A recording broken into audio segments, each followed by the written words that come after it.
कैसे हो आप लोग। आई होप आप लोग सब ठीक होगे। तो मैं लेके आ गई हूँ न्यू वीडियो जिसका नाम है हेरिडिटी एंड इवोल्यूशन। ठीक है फ्रेंड्स, तो आज इस चैप्टर में हम पढ़ेंगे कि हेरिडिटी और इवोल्यूशन का मतलब होता क्या है। ठीक है, तो फ्रेंड्स सबसे पहले हम देखेंगे हेरिडिटी मतलब क्या होता है। ठीक है, तो हेरिडिटी मतलब क्या हो रहा है ये हेरिडिटी मतलब होता है जो हम जो ट्रांसफ़र करते हैं, मतलब जो पेरेंट्स जो है वो ट्रांसफ़र करते हैं। क्या ट्रांसफ़र करते हैं? जो बायोलॉजिकल कैरेक्टर्स हमें जो कैरेक्टर्स आती हैं, कोई कोई सिमिलैरिटीज़, जैसे किसी के आइज़, किसी के नोज़, किसी के लिप्स, तो जो कुछ कुछ सिमिलैरिटीज़ आती है फ्रॉम जनरेशन टू जनरेशन, मतलब एक जनरेशन से दूसरे जनरेशन तक, उसे हम क्या कहते हैं? हेरिडिटी कहते हैं। ठीक है, और इवोल्यूशन मतलब चेंजेस होता है। इवोल्यूशन मतलब सिंपली अगर आपको जानना हो तो इवोल्यूशन मतलब जान लीजिए वो होता है चेंजेस। ठीक है, तो वो होता है इसका मतलब। अब आगे हम देखते हैं कि आगे, तो फ्रेंड्स इस सब में जितने भी बॉक्स में दिए हैं ना, वो सारे चीज़ें जो हैं आज हम करने वाले हैं। जितना है सारा आज कंप्लीट करेंगे। इन वन शॉट वीडियो है ये। तो वीडियो अच्छा लगे तो वीडियो को लाइक शेयर एंड सब्सक्राइब ज़रूर करना। तो चलिए आगे बढ़ते हैं। तो यहाँ पे कुछ क्वेश्चंस पूछे हैं जिसके आंसर्स आप दे सकते हो। बहुत ही आसान है, जो आपने 9th स्टैंडर्ड में पढ़ा ही होगा। तो यहाँ पे जो फर्स्ट पैरा है हेरिडिटी एंड हेरिडिटरी चेंजेस, उसमें आपको बताया है सिंपली कि हेरिडिटी क्या होता है, जिसका जो डेफिनेशन है आपको ये लाइन में मिल जाएगा। Heredity is a transfer of biological characters from generation to another via genes. Via का मतलब क्या होता है? थ्रू। ठीक है, THROUGH। ठीक है, विया का मतलब होता है थ्रू। ठीक है, तो वो बताया है यहाँ पे डेफिनेशन। और बहुत सारे साइंटिस्ट ने जो चीज़ें डिस्कवर की थी, तो जो सबसे पहले जो फाउंडर थे किसके? मॉडर्न जेनेटिक्स के। जेनेटिक्स मतलब जीन्स के। ठीक है, जो वो थे, कौन थे फाउंडर? वो है जॉन ग्रेगर मेंडल। पियोनियर मतलब फाउंडर। ठीक है, तो ये थे जॉन ग्रेगर मेंडल। और इस पैरा में और जो जानकारी लेने वाली चीज़ है वो है ये कि जो हुगो डी व्राइस थे, उन्होंने क्या लिखा था? म्यूटेशनल चेंजेस के बारे में उन्होंने डिस्कवरी की थी। ठीक है, तो इसका जो है हम नेक्स्ट पेज में जो है यहाँ पे दिया हुआ है इसका। और यहाँ पे फ्रेंड्स एक और चीज़ बताया कि जो वॉल्टर और सुर्टॉन जो थे, इन्होंने कैसे ग्रासहॉपर के अंदर जो क्रोमोसोम्स होते हैं, जो सेल्स होते हैं, उस सब का खोज किया था। ठीक है, और अदर 3 साइंटिस्ट थे। ठीक है, जिन्होंने क्या डिस्कवर किया कि वायरसेस को छोड़ के जितने भी ऑर्गेनिजम्स हैं ना, सबके पास क्या होता है? DNA होता है। ठीक है, और फ्रेंड्स यहाँ पे जितने भी साइंटिस्ट हैं जिसने भी कुछ कुछ डिस्कवर किया है, वो सब सारी चीज़ें जो है ये पैरा में बताई गई है। ठीक है फ्रेंड्स, तो आप क्या कर सकते हो, अगर आपको जानना हो तो आप ये पैरा जो है आप रेफ़र कर सकते हो। ठीक है, तो यही चीज़ जो है यहाँ पे बताई हुई है। ठीक है, तो इसका जो है अच्छे से मतलब, तो वो आप क्या कर सकते हो? ये पैरा से रेफ़र कर सकते हो। तो अब जो नेक्स्ट है वो ट्रांसक्रिप्शन, ट्रांसलेशन एंड ट्रांसलोकेशन। ठीक है, तो ये सब जानने से पहले जो है ना, मैं आपको बता देती हूँ सेंट्रल डॉगमा के बारे में। ठीक है, क्योंकि ये सब जब स्टार्ट करते ना, उससे पहले ये करना ज़रूरी है। Central dogma, central dogma basically क्या होता है कि जो सेंट्रल डॉगमा क्या होता है कि सेंट्रल डॉगमा वो होता है कि जिसमें जो प्रोटीन्स है, ठीक है, प्रोटीन्स क्या होते हैं? सिंथेसाइज्ड होते हैं। किसके हेल्प से? DNA के हेल्प से। ठीक है, और DNA का बॉस कौन है? RNA। मतलब क्या इससे हम समझ सकते हैं कि RNA सबसे पहले क्या करता है? DNA को ऑर्डर देता है। ठीक है, कौन? RNA किसको? DNA को ऑर्डर देता है। फिर DNA क्या करता है? DNA क्या करता है? प्रोटीन्स को सिंथेसाइज करता है। इसी प्रोसेस को हम क्या बोलते हैं? सेंट्रल डॉगमा बोलते हैं। देखो इसका जो डेफिनेशन यहाँ पे दिया है, शॉर्टकट में आप समझ सकते हो इसको। ठीक है, तो यही चीज़ यहाँ पे क्या बताया हुआ है। तो फ्रेंड्स यहाँ पे जो है आगे दिया हुआ है वो है ट्रांसक्रिप्शन का मतलब। ठीक है, तो ट्रांसक्रिप्शन क्या होता है कि जिसमें RNA सिंथेसाइज होता है। ठीक है, मतलब इसमें प्रोटीन सिंथेसाइज नहीं होता है, इसमें क्या सिंथेसाइज होता है? RNA सिंथेसाइज होता है। इसे हम कहते हैं ट्रांसक्रिप्शन। ठीक है, और यहाँ पे कुछ आपको बताया है सीक्वेंस ऑफ न्यूक्लियोटाइड्स। ठीक है, ये वाला जो इतना इम्पॉर्टेंट नहीं है, इसका जो है ना आगे हमने जो है आगे हम ये पढ़ने वाले हैं। ठीक है, तो जो नेक्स्ट पेज में है ना, इसका बहुत अच्छा सा जो है ये पिक्चर दिया हुआ है ट्रांसक्रिप्शन प्रोसेस का, ये आप देख सकते हो इधर। और मैं इसको कुछ समझा देती हूँ, कुछ पार्ट्स। तो यहाँ पे जो आप देख रहे हो, एक सेकेंड, तो ये जो है वो है RNA पॉलीमर्स। ठीक है, ये है RNA पॉलीमर्स। तो ये है RNA पॉलीमर्स जो यहाँ पे दिया हुआ है, आप लोग देख सकते हो। और जो ये है RNA न्यूक्लियोटाइड्स। ठीक है, RNA न्यूक्लियोटाइड्स, और ये इसके प्रोसेस को। तो फ्रेंड्स जैसे कि हम ये ट्रांसक्रिप्शन का कर रहे हैं, तो मैंने कुछ नाम बता दिए थे किसे क्या बोलते हैं। तो मैं उतना डीपली नहीं बता पा रही थी, तो इसलिए मैंने ये वीडियो को मैंने बाद में कंटिन्यू किया था। तो सबसे पहले मैं आपको बता देती हूँ कि ये जो है, ये जो आप बॉक्स टाइप देख रहे हो येलो ग्रीन से सब जो है, इसे हम कहते हैं RNA न्यूक्लियोटाइड्स, ठीक है। और जो ये जो दिख रहा है ये थ्रेड टाइप समथिंग आपको ब्लू कलर का दिख रहा होगा, ये सब जो ऐसे करके जा रहा है, ये जो ब्लू कलर का जा रहा है ना, तो इसे हम कहते हैं क्या कहते हैं, इसे हम DNA कहते हैं, ठीक है। DNA के जो स्ट्राइप्स होते हैं ना, वो हम इसे कहते हैं, जो ब्लू कलर के जो जा रहे हैं, ठीक है। और RNA पॉलीमर्स, ये जो आपको स्किन कलर के में दिख रहा होगा, उसे हम RNA पॉलीमर्स कहते हैं, ठीक है। तो यही होता है ट्रांसक्रिप्शन। अब देखो इसमें क्या होता है ना, किसी नीचे का जो लेयर होता है, ठीक है, जो DNA पे रहता है, तो कौन सा रहता है, AUGC, ठीक है, ये रहते हैं। और ये जो है कोई किसके साथ मैच खाता है, कोई T के साथ, तो कोई A के साथ, ठीक है। जो ऊपर से जो आते हैं, देख रहे हैं, ये ऐसे बनाता है, ये देखो, ये ऐसे करके लेके जाता है ना, ऐसे लेके जाता है। तो वही चीज़ में यहाँ पे बताया हुआ है। अब अगर आप ध्यान से देखोगे तो आप देख सकते हो यहाँ पे AUGC है ऊपर, और नीचे क्या है, TACG, ठीक है। तो ऐसे करके वो क्या कर रहे हैं, मैच कर रहे हैं। और पहले वो जो है वो ऐसे आधा आधा है, राइट, ऐसे ऐसे कुछ बनाया है। फिर जब वो मिल जाते हैं तो एक बॉक्स बना रहे हैं, ठीक है। तो ये है ट्रांसक्रिप्शन का प्रोसेस, जहाँ पे क्या होता है, RNA क्या होता है, सिंथेसाइज होता है, जो यहाँ पे हमने पढ़ा था, ठीक है। तो अब जो है इसमें अब ये जो 3 पेयर्स होते हैं, ठीक है, जो AUG, ठीक है, AUG जो होता है वो बहुत कॉमन होता है। तो इसे हम क्या कहते हैं, 3 है ना, तो इसलिए हम कहते हैं इसको ट्रिपलेट कोडॉन। क्या कहते हैं, ट्रिपलेट कोडॉन, क्योंकि ये तीनों क्या करता है, मैसेज लेके जाता है, किसका, अमीनो एसिड्स का, ठीक है। तो इसे हम क्या कहते हैं, ट्रिपलेट कोडॉन्स कहते हैं, ठीक है। अब जो डॉक्टर हरविंद खुराना थे, ठीक है, उन्होंने क्या किया था, उन्होंने ऐसे डिस्कवरी की थी, किस चीज़ की डिस्कवरी थी, ट्रिपलेट कोडॉन्स की। कितनी, तो 20 अमीनो एसिड्स थे, ठीक है। ट्रिपलेट कोडॉन्स में कितने अमीनो एसिड्स थे, 20 अमीनो एसिड्स थे, और उसके लिए उन्हें नोबेल प्राइज़ भी मिला था, ठीक है। अब जो है हम पढ़ेंगे ट्रांसलेशन क्या होता है, ठीक है। तो ट्रांसलेशन बेसिकली आप यहाँ पे देख सकते हो, एक पिक्चर दिया हुआ है ट्रांसलेशन का, ठीक है। ट्रांसलेशन एंड ट्रांसलोकेशन दोनों का दिया हुआ है, राइट। तो फ्रेंड्स, आपने अर्लियर स्टैंडर्ड में आपने मैसेंजर RNA फिर ट्रांसफ़र RNA के बारे में पढ़ा ही होगा, राइट। तो क्या होता है कि जो मैसेंजर RNA होता है, mRNA होता है, वो क्या करता है, वो ऑर्डर देता है, किससे ऑर्डर देता है, ट्रांसफ़र RNA को। अब देखो कैसे पता चलेगा, तो देखो ट्रांसफ़र RNA क्या करता है, ट्रांसफ़र करता है चीज़ों को, राइट। तो यहाँ पे क्या mRNA मैसेज देता है अमीनो एसिड्स को भेजने का, किसके थ्रू, तो ट्रांसफ़र RNA के थ्रू, ठीक है। और वो जो ट्रांसफ़र RNA होता है, जिसे हम एंटीकोडॉन, जैसे मैंने यहाँ पे आपको बताया है, यहाँ पे, ठीक है, ये पिक्चर में मैंने बताया कि इसे जो 3 है उसे हम ट्रिपलेट कोडॉन कहते हैं। तो वो करस्पॉन्डिंगली, मतलब कॉम्प्लीमेंट, जैसे A का कॉम्प्लीमेंट T हो जाता है, U का A हो जाता है, G का C हो जाता है, ठीक है। तो ऐसे वो कॉम्प्लीमेंट दे रहा है, और इस प्रोसेस को, ठीक है, हम क्या कहते हैं, ट्रांसलेशन कहते हैं, ठीक है। तो ये कौन करता है, mRNA करता है, ठीक है। तो उसे हम प्रोसेस को हम क्या कहते हैं, ट्रांसलेशन कहते हैं, ठीक है। अब जो ये सब जो बॉन्ड्स हैं इन दोनों के बीच में, जो इन दोनों के इन सारे जो ट्रिपलेट कोडॉन्स हैं उनके बीच में जो बॉन्ड है उसे हम कहते हैं पेप्टाइड बॉन्ड, ठीक है। मतलब बहुत मजबूती से वो सब जुड़े हुए रहते हैं, जिसे हम कहते हैं पेप्टाइड बॉन्ड। ये बहुत ही इंपॉर्टेंट वर्ड है, ठीक है। तो आप ये सब वर्ड याद कर लो, ठीक है। तो अब आगे देखेंगे कि ट्रांसलोकेशन क्या होता है।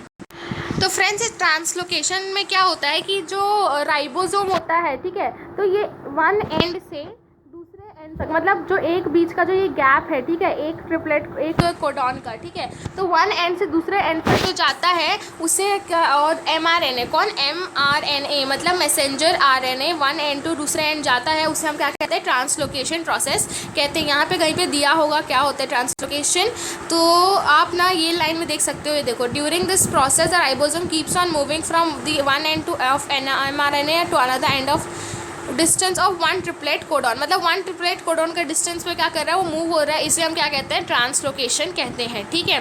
अब हम पढ़ेंगे कि म्यूटेशन क्या होता है, ठीक है। म्यूटेशन बेसिकली चेंजेस होते हैं, ठीक है। म्यूटेशन क्या होता है, चेंजेस होता है। देखो, sometimes any nucleotide of the gene changes its position that causes a minor change which is nothing but the mutation. Some mutations may be minor but some may be considerable. मतलब कोई कोई mutation जो displacement और replacement होता है, ठीक है, वो कोई कोई छोटा होता है, कोई कोई बड़ा होता है। जैसे कि यहाँ पे आप देखोगे तो यहाँ पे देखो, सपोज मैंने 1 2 3 ये 3 ट्रिपलेट कोडॉन्स का मैंने ले लिया, ठीक है। इसको मैंने रिप्लेस कर दिया कोई और ट्रिपलेट कोडॉन से, तो ये तो माइनर वाला हुआ। लेकिन अगर मैं 6 ट्रिपलेट कोडॉन ले लूँ, ठीक है, तो क्या हो जाएगा, बड़ा हो जाएगा, मेजर वाला हो जाएगा। लेकिन कभी कभी क्या होता है, एक्सेप्टेबल होता है, इसे हम क्या कहते हैं, म्यूटेशन कहते हैं, ठीक है।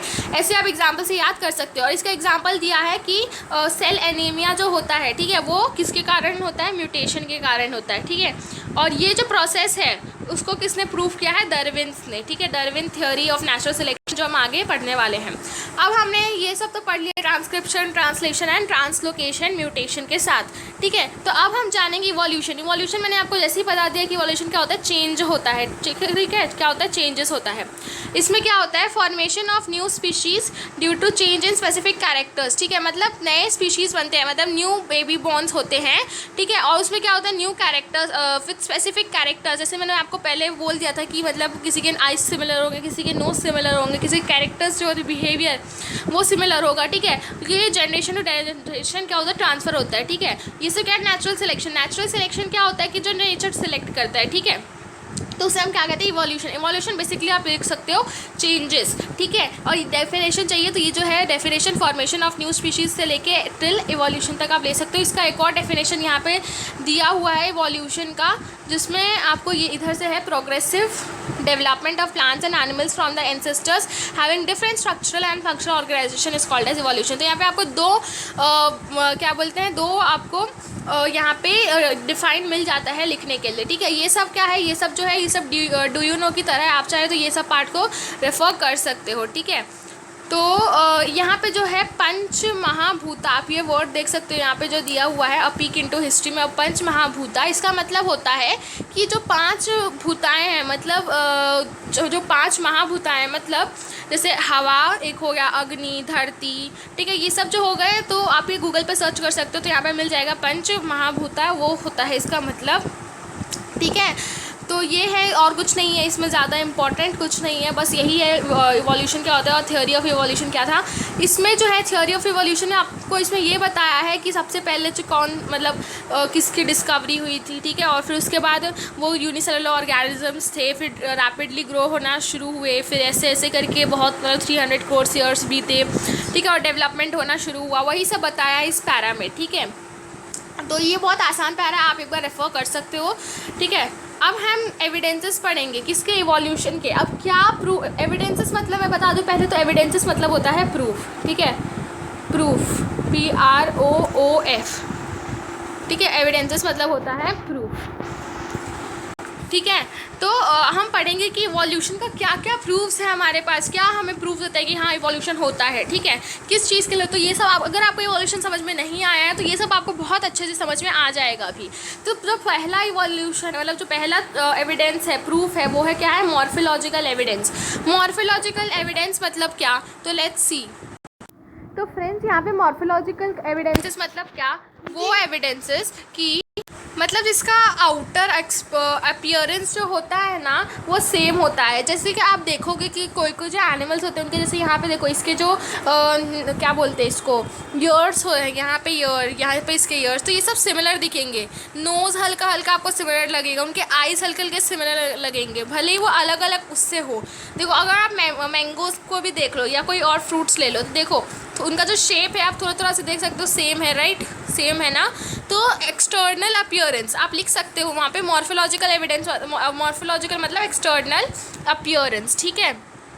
तो यहाँ पे आप ये पैरा रीड कर सकते हो, जैसे लीफ वेनेशन, लीफ पेटियोल, ठीक है, लीफ शेप, ये सब क्या सिमिलर होते हैं, ठीक है। तो ये सब क्या हो गए, मॉर्फोलॉजिकल एविडेंसेस में आ गए, मतलब एक्सटर्नल अपीयरेंस, ठीक है। तो उसका ऑपोजिट मतलब एनाटॉमिकल एविडेंस मतलब क्या, इंटरनल अपीयरेंस। जैसे किसी किसी का देखो, जैसे ह्यूमन का hand, cats, it's not cats 4 leg, ये जो है ना, ये ऑक्स 4 लेग है, ठीक है, ऑक्स 4 लेग, ये कैट नहीं है, ठीक है। तो यहाँ पे इसके हैंड, यहाँ पे देखो, सबका तो ये बोन से ही बना हुआ है, राइट, सबका बोन से ही बना हुआ है। तो इसके लिए क्या हो गया, ये हो गया एनाटॉमिकल एविडेंस, मतलब इंटरनल अपीयरेंस, ठीक है। तो यहाँ पे एग्जाम्पल्स आपको दिए हुए हैं, ठीक है। और भी कुछ ज़्यादा इसमें नहीं है, बस यही सब हैं, ठीक है। जॉइंट्स जो होते हैं, बोन्स, ठीक है, वो ऑर्गन्स, ये सब तो एक ही से बने हुए रहते हैं, ठीक है। तो वही बात बताया हुआ है। वेस्टिजियल ऑर्गन्स मतलब क्या, कि जो ऑर्गन्स यूज़फुल नहीं होते, ठीक है, मतलब हमारे लिए भले ही वो यूज़फुल ना हो, किसी और के लिए यूज़फुल हो सकता है। जैसे ये हो गया अपेंडिक्स हो गया, ठीक है, फिर ये टेल बोन हो गया, फिर यहाँ पे ये कैलिक्स हो गया वेस्टिजियल, ठीक है, फिर यहाँ पे हो गया आपका ये ईयर मसल्स, ठीक है।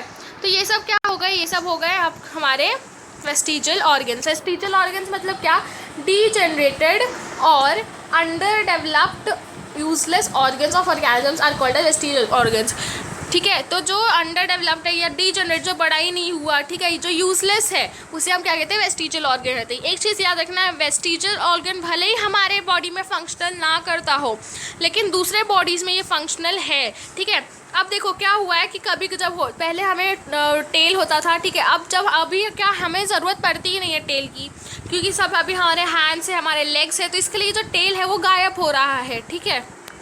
तो ये है विजडम टीथ। पहले जो है हम खाने के लिए हम क्या रॉ मटेरियल्स खाते थे, मतलब हंटिंग करते थे, वही खाते थे, कच्चा खाते थे, राइट। तो हमें जो हमारे जो विजडम टीथ है, मतलब जिसे हम अभी आप विजडम टीथ बोले, ये हमारे बहुत हेल्प करते थे च्यू करने के लिए फूड को, ठीक है। लेकिन अभी क्या, अभी हम सब क्या पके हुए खाने खा रहे हैं, तो हमें इसकी ज़रूरत नहीं पड़ रही है, तो ये धीरे धीरे क्या हो रहा है, लुप्त हो रहे हैं, मतलब इसकी ज़रूरत भी हमें नहीं पड़ रही है। ईयर मसल्स में देखोगे तो ये ऐसे टाइप का रहता है, ठीक है, ईयर मसल्स। तो अभी हमें इसकी ज़रूरत नहीं थी, पहले हमें इसकी ज़रूरत है, जब हमें कुछ एकदम ज़ोर से सुनाई देता था तो हम अपने कान खड़े कर लेते थे, मतलब हमें क्या होता है, बहुत जल्दी सुनाई देता था। लेकिन अभी क्या, अभी हमें उसकी ज़रूरत ही नहीं है, राइट। तो ये सब चीज़ें हैं जो हमारे बॉडी में भले ही फंक्शनल हो, लेकिन दूसरे के बॉडी में फंक्शनल होता है, ठीक है। यहाँ पे कुछ बताया, जैसे देखो अपेंडिक्स, ठीक है, अपेंडिक्स यहाँ पे क्या हो गया, ये हो गया अपेंडिक्स, ठीक है, ये जो है ना, ये अपेंडिक्स भले ही हमारे लिए फंक्शनल ना हो, ठीक है, लेकिन वो किसके लिए यूज़फुल है, रूमिनेंस के लिए। रूमिनेंस मतलब जो डेड रिमेन्स होते हैं ना, उन सब के लिए बहुत फंक्शनल होते हैं, ठीक है। फिर मसल्स ऑफ ईयर पिना जो हमारे लिए यूज़फुल नहीं है, वो किसके लिए, मंकीज़ के लिए है। उनसे वो क्या कर सकते हैं, अपना मूवमेंट कर सकते हैं, ईयर का सुनाई उन्हें और अच्छे से दे सकता है, ठीक है। और भी बहुत सारे हैं, ठीक है, ये सब जैसे विजडम हो गया, टेल बोन हो गया, ठीक है, बॉडी हेयर्स। तो ये सब क्या हमारे लिए भले ही फंक्शनल नहीं है, बट दूसरे एनिमल्स के लिए फंक्शनल होता है। तो इसका ही मतलब होता है वेस्टिजियल ऑर्गन्स, ठीक है। अब पैलियोंटोलॉजिकल एविडेंस। पैलियोंटोलॉजिकल एविडेंस क्या होते हैं, जो अंडरग्राउंड वाले होते हैं ना, जिसे हम फॉसिल्स कहते हैं, ठीक है। फॉसिल्स बेसिकली क्या होता है कि जो बहुत सालों से ज़मीन के अंदर गड़ा हुआ है, और अभी क्या उसके क्या बचे हुए हैं, हड्डी से बचे हुए हैं, ठीक है। वो कैसा दिखते हैं, तो बस वो शेप बचा हुआ है, ठीक है। जैसे यहाँ पे बहुत सारे एग्जांपल्स दिए फॉसिल्स के, जैसे फिश है ये, ठीक है। फिर ये किसी आई थिंक डायनासोर का वो है, क्या बोलते हैं, फेस है, यहाँ पे डायनासोर्स के रुमिनेंट्स पड़े हुए हैं, राइट, रेमिनेंट्स, ठीक है। तो ये सब पड़े हुए हैं। तो ये सब बहुत सारे एग्जांपल्स देते हैं किस चीज़ के, हमें फॉसिल्स के। तो इससे हमें पता चलता है कि कौन सा टाइम का है। अब कौन सा टाइम का है ये पता करने के लिए हमें क्या, C14 मतलब कार्बन 14 एंड कार्बन 12 का ज़रूरत पड़ता है, ठीक है।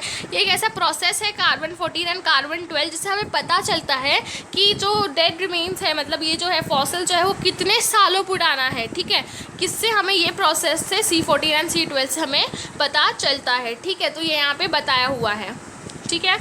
रेफरेंस के लिए आप ये पैरा को जो है क्या कर सकते हो, रीड कर सकते हो, ठीक है। बहुत आसान है प्रोसेस। अगर समझ में नहीं आए तो आप कमेंट कर सकते हो, मैं समझा दूंगी कमेंट सेक्शन में, क्योंकि बहुत ही आसान इसका प्रोसेस है, ठीक है।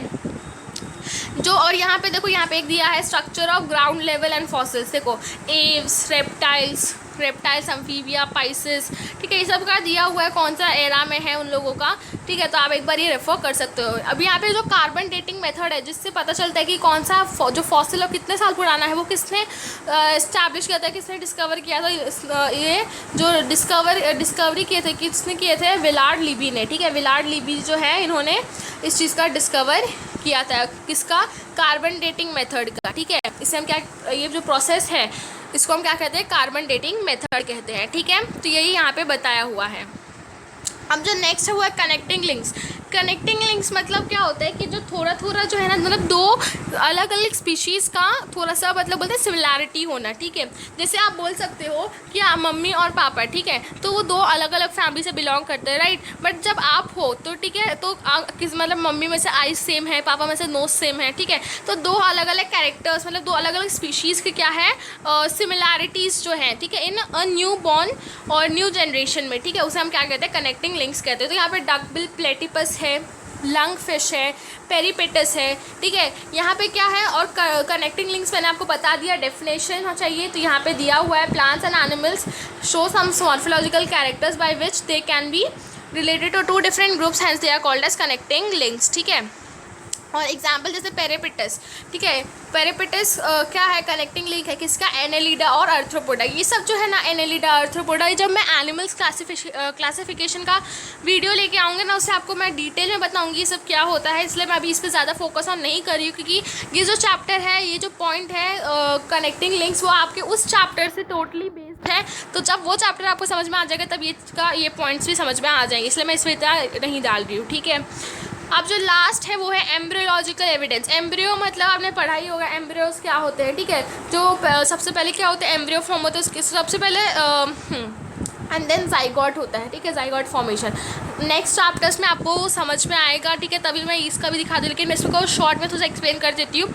एम्ब्रियोलॉजिकल एविडेंस मतलब क्या होता है कि जो ना तो फ्रेंड्स आप लोग यहाँ पे देखोगे कि जो अर्ली स्टेज है तो सभी ये सब अलग अलग एनिमल्स के बेबी बॉर्न्स है, ठीक है। तो फर्स्ट स्टेज में देखोगे, सेकंड स्टेज में देखोगे, सब ऑलमोस्ट सिमिलर ही लग रहे हैं, राइट। थर्ड स्टेज में हल्का हल्का उनमें डिफरेंस आ रहा है, यही होता है एम्ब्रियोलॉजिकल एविडेंस, ठीक है। इसका जो मैं डिटेल में आपको मैं एनिमल क्लासिफिकेशन के चैप्टर में बताने वाली हूँ, ठीक है, तो वो वीडियो आप देख सकना। तो जो नेक्स्ट है वो है डार्विन थ्योरी, जिसका नाम आपने म्यूटेशन वाले में भी पढ़ा था, ठीक है, जो नेचुरल सिलेक्शन क्या अब इसने डिस्कवर किया, तो लेट्स सी। तो इसमें डार्विन ने क्या किया था, बहुत सारे प्लांट्स और एनिमल्स का क्या खोज किया था, उस पर ना उसने ऑब्जर्वेशंस किए थे, ठीक है। फिर उस ऑब्जर्वेशन से उसने पता लगाया कि जो जितने भी हम ऑर्गेनिजम्स हैं, ठीक है, वो किसके थ्रू हैं, सब नेचुरल सिलेक्शन के थ्रू है। मतलब कि जितने मतलब अगर नेचर चाहता है कि हाँ हम रहें, ठीक है, जैसे कि अब डायनासोर्स के एग्जांपल्स ले लेते हैं, ठीक है। डायनासोर के टाइम पे क्या हुआ था, चेंज इन एटमॉस्फेयर हुआ था, ठीक है, तो उसके कारण क्या हुआ था, जो डायनासोर्स थे वो ख़त्म हो गए थे, दे गेट एक्सटिंक्ट, ठीक है, क्यों, बिकॉज ऑफ चेंज इन ये एटमॉस्फेयर, चेंज इन टेम्परेचर, ठीक है। तो नेचर ने मतलब उन्हें एक्सेप्ट नहीं किया, इसके लिए वो क्या हो गए, वो सब मर गए, ठीक है। तो ये इनकी जो थ्योरी थी वो इसी पे बेस्ड थी, नेचुरल सिलेक्शन पे, ठीक है। और इन्होंने जो है इसको किस में लिखा था, एक बुक में लिखा था, जिसका नाम उन्होंने दिया ओरिजिन ऑफ स्पीशीज़, ठीक है, मतलब स्पीशीज़ कैसे होते हैं, ठीक है।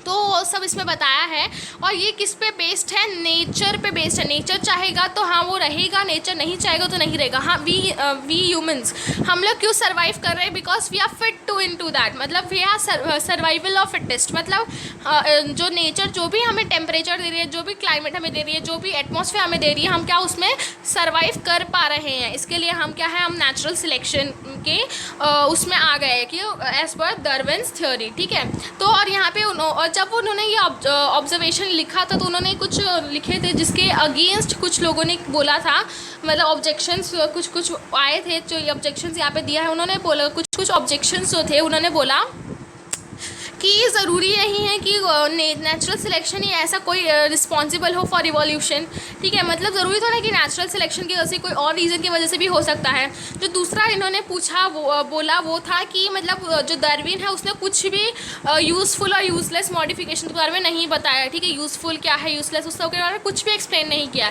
ये दूसरा ऑब्जेक्शन था। और तीसरा ऑब्जेक्शन था कि जो डार्विन है उसने कुछ भी बताया नहीं है किसके बारे में, स्लो और एब्रप्ट चेंजेस के, एब्रप्ट मतलब जो रैपिड चेंज होता है, ठीक है। तो ये तीन क्या थे इसके ऑब्जेक्शन थे। पहला ऑब्जेक्शन कि इसने क्या किया था, इसने कुछ बताया नहीं था किसके बारे में, ये इवोल्यूशन, मतलब ज़रूरी नहीं कि नेचुरल सिलेक्शन जो मतलब जो है वो इवोल्यूशन को मतलब वो इवोल्यूशन के लिए रिस्पॉन्सिबल हो, ठीक है। दूसरा था कि उसने क्या किया था, यूज़लेस और यूज़फुल मॉडिफिकेशन के बारे में कुछ बताया नहीं था। तीसरा क्या था कि उसने स्लो और एब्रप्ट चेंजेस के बारे में भी कुछ नहीं बताया था। ये सब थे क्या थे, इसके ऑब्जेक्शंस थे, ठीक है। नेक्स्ट पेज में आप देखोगे इसके बारे में थोड़ा बहुत दिया हुआ है। अब जो नेक्स्ट आता है वो है लामार्किज्म। इसका नाम जो मतलब इसका थ्योरी का ही नाम है लामार्किज्म। और जब हमें पता है कि थ्योरीज जो होती है वो उनके नाम पे ही बेस होती है, जैसे Darwin's theory of natural selection, तो इसका नाम लामार्किज्म है। तो इसके लिए इसका नाम क्या था, जीन बाप्टिस्ट लामार्क, ठीक है। इसने मॉर्फोलॉजिकल चेंजेस में मतलब एक्सटर्नल चेंजेस इसमें बताया था। इसने बोला था कि जितने भी एनिमल्स है जो भी है, ठीक है, हम क्या है, जैसे एग्जाम्पल इसने जिराफ का लिया था कि जिराफ क्या है, हमेशा से क्या करता है, हाई टॉल प्लांट्स जो होते हैं, टॉल ट्रीज जो होते हैं, उसका जो लीव्स है वो खाता है, ठीक है। तो इसके कारण उसके जनरेशन टू जनरेशन में उसकी जो नेक है वो बढ़ती जा रही है उसके कारण, ठीक है। जैसे इसने एक और एग्जांपल दिया था कि इसका हैंड स्मिथ का दिया था, आयरन स्मिथ का दिया था कि जो मतलब वो कितने सालों से मतलब आयरन स्मिथ सपोज एक जनरेशन में, ठीक है, फर्स्ट जनरेशन है, और उसने क्या किया, वो आयरन स्मिथ था, मतलब वो हैमरेन से बोलते ना वो बनाता था, स्मिथ मतलब आयरन के जो भी बनाता था, ठीक है। तो उसका जो जनरेशन जो हुआ, नेक्स्ट जनरेशन जो हुआ, वो उसमें भी उतनी ताकत आ गई और उसने भी क्या किया, वही सब बनाना स्टार्ट किया। फिर नेक्स्ट जनरेशन ऐसे ही चेंजेस आते गए, ठीक है। तो ये सब जो चेंजेस थे, मतलब जो उनके पास जो स्ट्रॉन्ग जो वो उनकी जो शोल्डर्स थे वो नेक्स्ट जनरेशन में भी ट्रांसफॉर्म हुई, ठीक है। तो वही चीज़ इसने बताया था, but it was not acceptable, क्योंकि ऐसा नहीं होता है कि मतलब अगर आप जो हो वो मतलब बहुत ही टैलेंटेड हो तो नेक्स्ट जनरेशन, आने वाला जनरेशन जो है वो भी टैलेंटेड रहेगा, नहीं।